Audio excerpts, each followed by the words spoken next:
तो भगवान का चिंतन, भगवान का मनन, भगवान का आसन ध्यान मेरी जिंदगी का लक्ष्य होना चाहिए।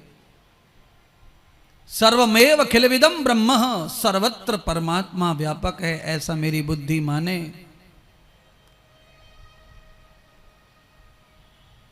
आप सब लोग ये मानते हैं सब जगह भगवान है? मानते हैं। कुछ लोग ये बात कहने में भी डर रहे हैं कि सही है कि गलत है, बोलें कि ना बोलें। एक महात्मा से एक आदमी की लड़ाई हो गई। लड़ाई का कारण यह है कि उस आदमी ने महात्मा से कहा, महात्मा प्रवचन में कह रहे थे कि भगवान देवकी के गर्भ में आए, तो आदमी खड़ा हो गया कथा में ही, ओए कथाकार, अरे बाबा, भगवान किसी गर्भ में नहीं आते, भगवान तो प्रकट होते हैं। थोड़ी देर महात्मा सिट्टी गुट्टी गायब हो गई महात्मा की। क्या करें, क्या बोलें?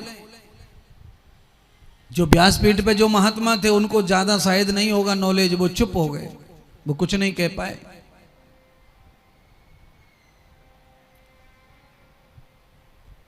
तो अब जवाब देने वाले तो रहते ही हैं। जैसे ही किसी को लगा कि हमारे गुरुजी का अपमान कर रहा है तो खड़ा हो गया एक चेला। उस चेला ने कहा कि तू सही कह रहा है कि भगवान गर्भ में नहीं आते, वो तो प्रकट होते हैं, पर अगर भगवान कण कण में है, सब जगह है, तो सब जगह से अलग गर्भ भी नहीं है। वो नहीं गर्भ में आते हैं तो भी गर्भ में भी रहते हैं। भगवान सर्वत्र है। कभी भी इस बात पे लड़ना नहीं है कि भगवान गर्भ में नहीं आते, वो तो प्रकट होते हैं। जो प्रकट होते हैं वो भी गर्भ में रहते हैं, क्योंकि वो सर्वत्र है। मेरे बारे में ऐसा कहो, तुम्हारे बारे में ऐसा कहो, तो सच है कि हम बिना गर्भ के प्रकट नहीं होते। हम तो जीव हैं, पर ब्रह्म तो सर्वत्र है।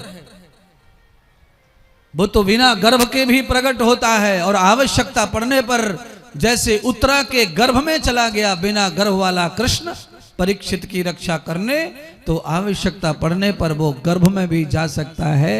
इसीलिए उस पर लड़ने की कोई जरूरत नहीं है।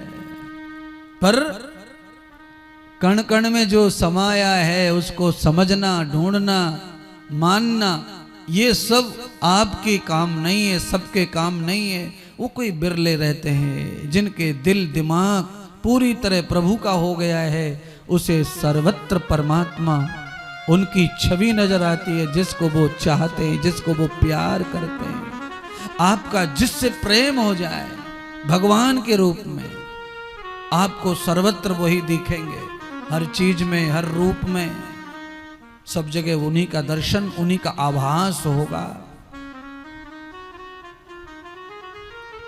कल्पना से परे हैं कुछ चीजें।